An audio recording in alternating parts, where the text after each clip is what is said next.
How does one man, alone and cut off in the dead of winter, evade an entire enemy division? How does a simple scout, armed with little more than a rifle, a knife, and sheer will, not only survive behind the lines, but complete a mission that would change the course of a battle?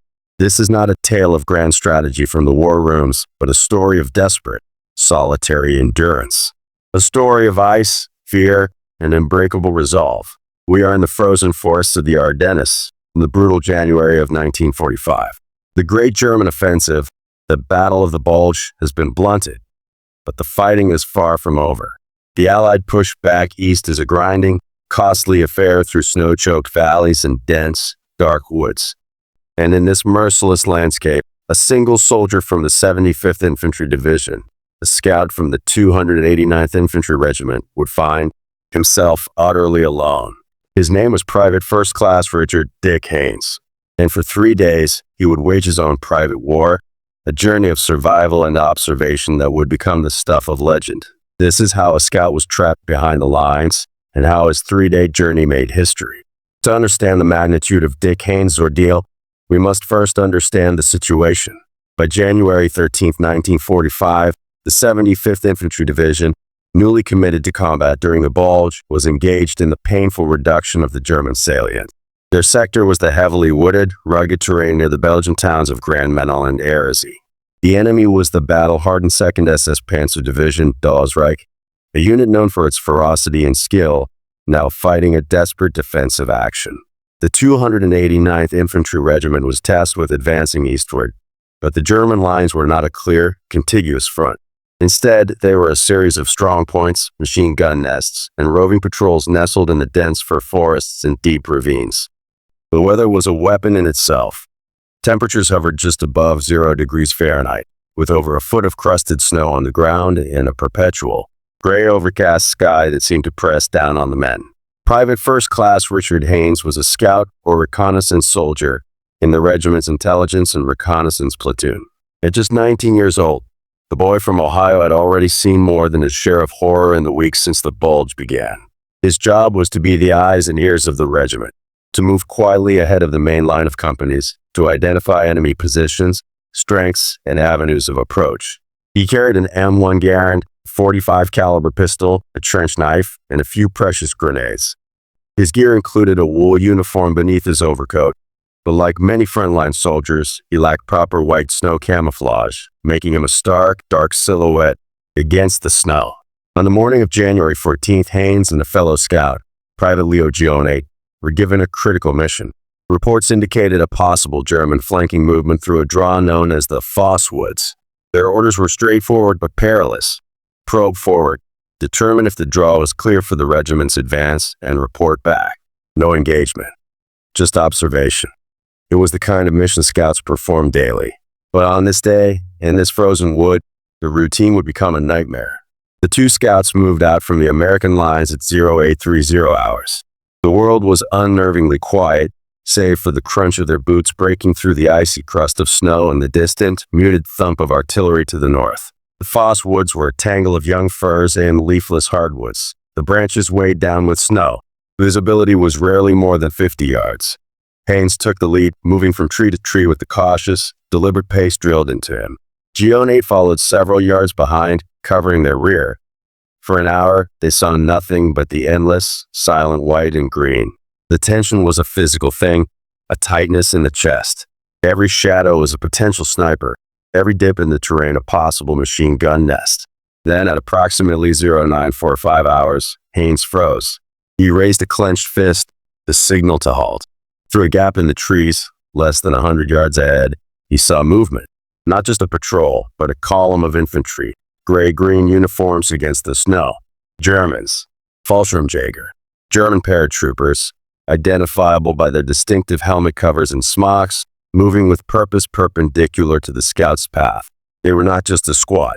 Haynes counted at least 24, and the column seemed to stretch back into the woods. This was no flanking probe. This was a significant force infiltrating the very area the 289th planned to advance through. Pause. The scouts crouched, barely breathing. They had their information. Now they had to get it back. Carefully, Haynes signaled to Gionate to begin a slow, silent withdrawal back the way they had come. They had retreated perhaps 200 yards when disaster struck. From their left flank, a sound that turned their blood to ice. The sharp, metallic clack of a bolt-action rifle being worked. A German voice barked a challenge. They had stumbled into an outpost, a listening post far ahead of the main column. There was no time to think. A burst of submachine gun fire tore through the branches above them. Haynes and Gionate hit the ground and returned fire with their M1s. The sharp crack of the Garens shattered the forest silence. For a frantic minute, they traded shots with unseen enemies. Then Haynes heard the sound he dreaded. Whistles, echoing through the woods to their right and behind them. The shots had alerted the entire column. They were being enveloped. Fall back. Alternate. Haynes yelled. The standard drill. One man fires while the other retreats, then switches. They scrambled through the snow, their heavy breaths pluming in the cold air. Bullets snapped past, thwacking into tree trunks. Gionate stumbled, then cried out. A round had caught him in the leg. Haynes grabbed his comrade, dragging him behind a fallen log. A quick glance showed the wound was bad. The femoral artery was spared, but Gionate couldn't walk, and the gray figures were now visible, closing in from multiple directions. The fear was absolute, a cold terror that gripped Haynes harder than the winter chill. He was faced with an impossible choice. Carrying Gionate meant certain capture or death for them both. Leaving him was unthinkable. But Gionate made the decision for him. Go, Dick. Get the word back. Go. He gasped, pushing Haynes away and raising his rifle to cover their retreat. With a gut-wrenching sense of betrayal that would haunt him for decades, Haynes gave his buddy an extra bandage clip, then turned and ran. He crashed through the underbrush, not caring about noise now, only distance. The sound of Gionate's M1 firing, followed by a sharp exchange of German Schmeisser fire, then silence, echoed behind him. He was alone. By 10:30 hours, Private First Class Richard Haynes was deep in the frozen wilderness, behind enemy lines, with a hunting party of elite German troops between him and home. His first instinct was to head due west, back to the American lines. But after running blindly for 10 minutes, he slid behind a snow-covered boulder to listen. He could hear shouts in German, systematic, coordinating. They were fanning out. They knew one man had escaped. He was being pursued. He forced himself to think, to push down the panic. The direct route was suicide. He checked his compass. The American lines were that way, but so were the hunters. He made a critical decision. He would go north, parallel to the front, loop around the German force, and then cut back west. It was a longer, more dangerous path through unknown territory, but it was his only chance. The first day became a grueling test of endurance and stealth. He moved not through open woods, but through the thickest brush, wading through snowdrifts up to his waist. Every few hundred yards he would stop, listen for minutes at a time. The cold began to seep through his layers. He dared not eat his K ration, not knowing how long he'd be out. He sucked on snow for water. By afternoon, he heard vehicles, the grinding of tracks, and the distinctive rumble of German half-tracks. He crawled to a ridge and peered over. Below, in a hidden hollow, was a hastily organized German assembly area. He saw not just paratroopers, but elements of the 2nd SS Panzer Division. A pair of Jagdpanzer IV tank destroyers, their long 75 millimeters, guns ominous even at rest, and several squads of Panzer Grenadiers warming themselves around small, dangerously visible fires. Haynes' scout training took over. This was no longer just about survival. He had stumbled upon a major staging point for a counterattack. The location, strength, and composition of this force was intelligence of vital importance. He had to get it back, but the Germans were alert. Patrols were constant. At one point, late in the fading January light, Haynes was nearly discovered. He had burrowed into a snowdrift under a pine tree when he heard the crunch of boots. 2 German soldiers, smoking cigarettes, stopped barely 10 feet from his hiding place. He could smell the tobacco. He held his breath, his hand gripping the cold steel of his trench knife, knowing that using his gun would be the end. The Germans talked casually, complaining about the cold and the lack of hot food. After what felt like an eternity, they moved on. Darkness, which fell by 1700 hours, was both a relief and a new terror. The temperature plummeted. Haynes knew he couldn't sleep, not in this cold, or he would never wake up. He found a small, rocky overhang, brushed away the snow, and huddled in a ball, shivering violently through the long, starless night. He was exhausted, freezing, and alone. But in his mind, he now held a map of enemy positions he was determined to deliver. Dawn on January 15th broke with a cruel gray light. Haynes was stiff, his limbs leaden with cold. Frost coated the inside of his helmet liner where his breath had condensed. The temptation to simply stand up, to walk toward the sound of distant American artillery and accept whatever fate awaited him was immense. But the image of Gionate and the map of the German assembly area in his mind compelled him to stay silent, to stay smart. He began moving again, now attempting a wide northern arc. His hunger was a sharp, gnawing pain. He finally risked a can of pork loaf from his K ration, eating it frozen with his fingers. Grease congealed and tasteless, but providing vital calories. The crisis of his journey struck at midday. As he was skirting what he believed was a quiet stretch of forest, he suddenly emerged onto a narrow, snow-packed logging road. And there, facing him not 30 yards away, was a German patrol on bicycles. 5 men, their rifles slung across their backs. For a fraction of a second, both parties stared in mutual shock. The Germans, seeing a lone, disheveled American soldier materialize from the woods, were as surprised as he was. Haynes reacted first. He didn't fire. He turned and plunged back into the thicket, diving behind a fallen tree as the first bullets whipped overhead. Shouts echoed, and he heard the clatter of bicycles being dropped. The chase was on again, and this time, they had a firm fix on him. What followed was a pure, unadulterated nightmare. The Germans were fresh on a road. Haynes was exhausted, breaking trail through deep snow. He could hear them fanning out, calling to each other. He ran until his lungs burned, his heart hammering against his ribs. He juked left, then right, trying to break his trail. He crossed a small, partially frozen stream, the icy water flooding his boots, a sensation so shocking it nearly made him cry out. The cold became a searing agony in his feet. Still, he pressed on. For 2 brutal hours, he was a hunted animal. At one point, he turned and laid an ambush of his own, hoping to thin his pursuers. As 2 Germans cautiously approached his position, he fired 2 quick shots from his Garand. One soldier dropped. The other scrambled for cover and returned fire with his MP-40. Haynes didn't wait to see more. He ran again, the enraged shouts of the remaining Germans fueling his desperate flight. By late afternoon, he had somehow, miraculously, lost them. Whether they broke off the chase or he simply outlasted them, he didn't know. He collapsed against a tree, vomiting from exhaustion. His feet were numb blocks. He pulled off his boots and socks in the shelter of a dense thicket. The early stages of frostbite were evident. The skin was waxy, white, and painfully tingling as he rubbed it. He knew he was in trouble. Hypothermia and frostbite were silent killers, just as lethal as German bullets. He was now not only lost behind enemy lines, but he was becoming a casualty. The despair that washed over him was colder than the stream water. He was out of food. His canteen was frozen solid. He had 8 rounds left in his Garand and a full clip for his .45. He was injured, hunted, and freezing to death. The mission seemed a ludicrous fantasy. How could he possibly make it back now? He thought of home, of warmth, of simple safety. It felt a world away. This was the lowest point, the crisis of body and spirit.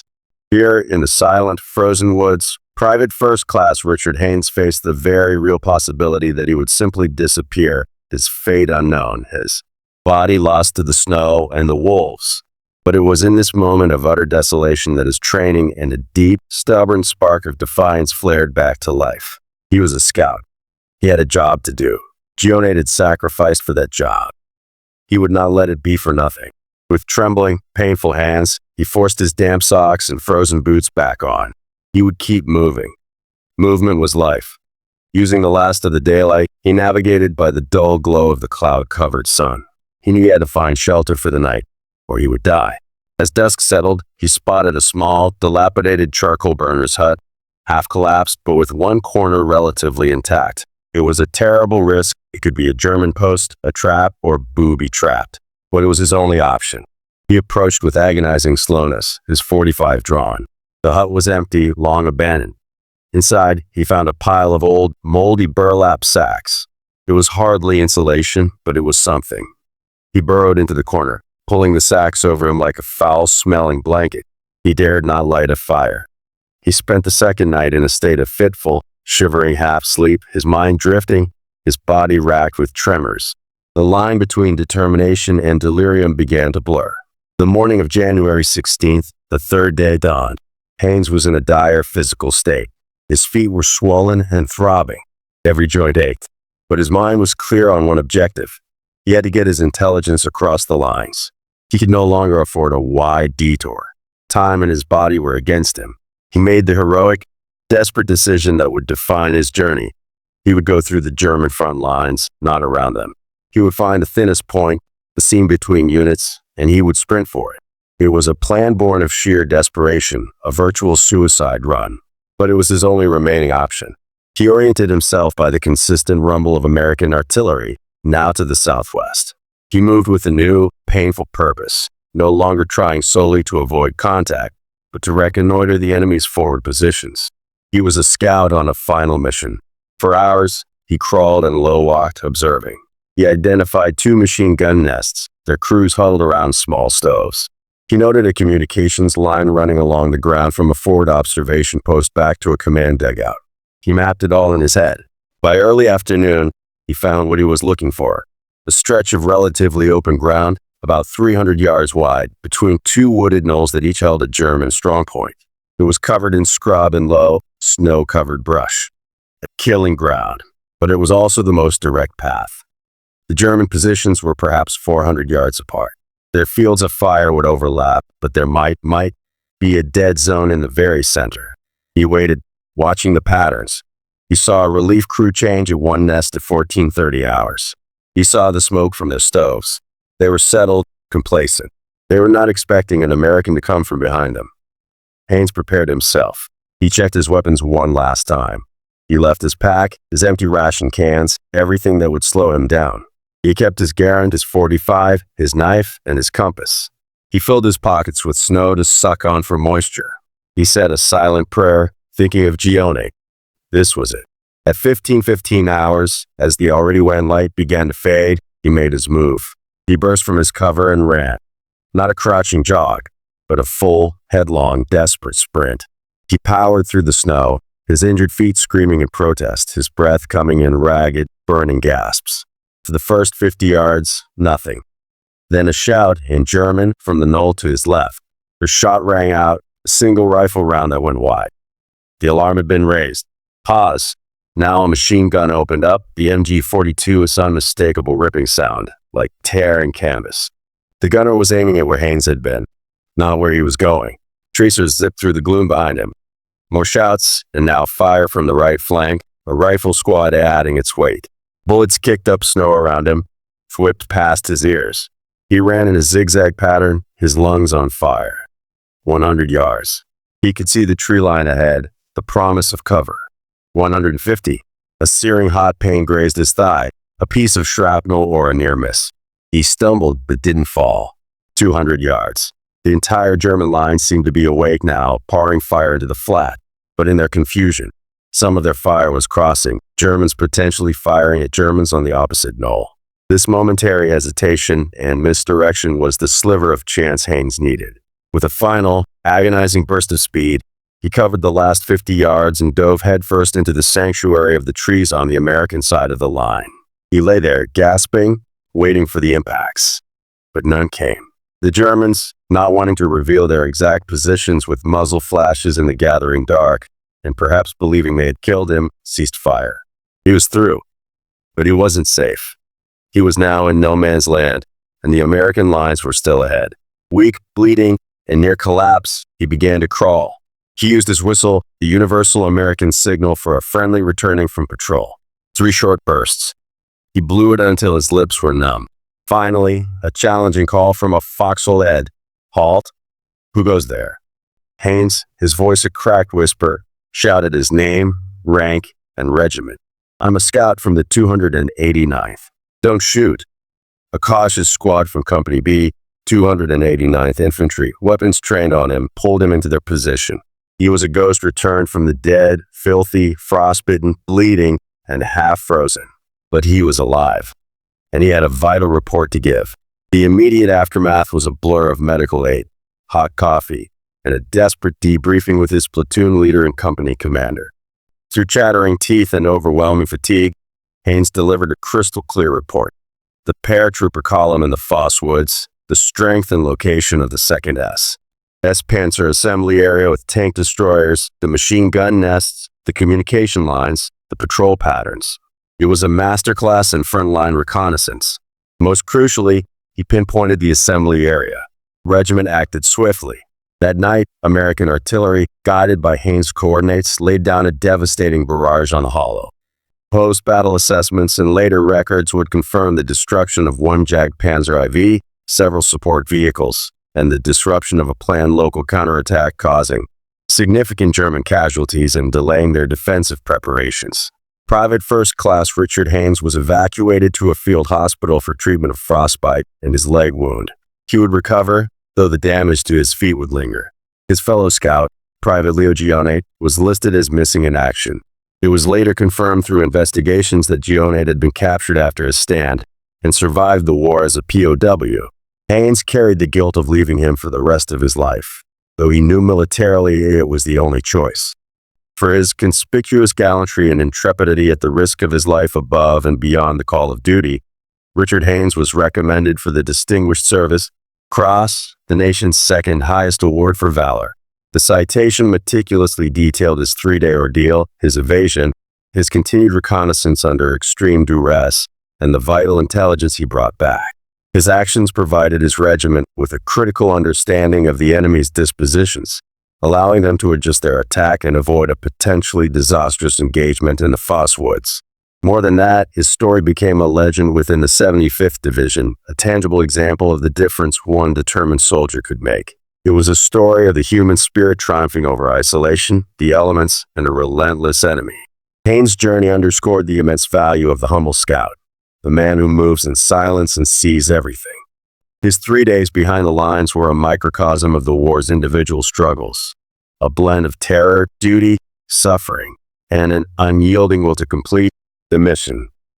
This was just one of countless untold stories from the Second World War. Subscribe to WWII-Records as we continue to bring these forgotten chapters of history back to life.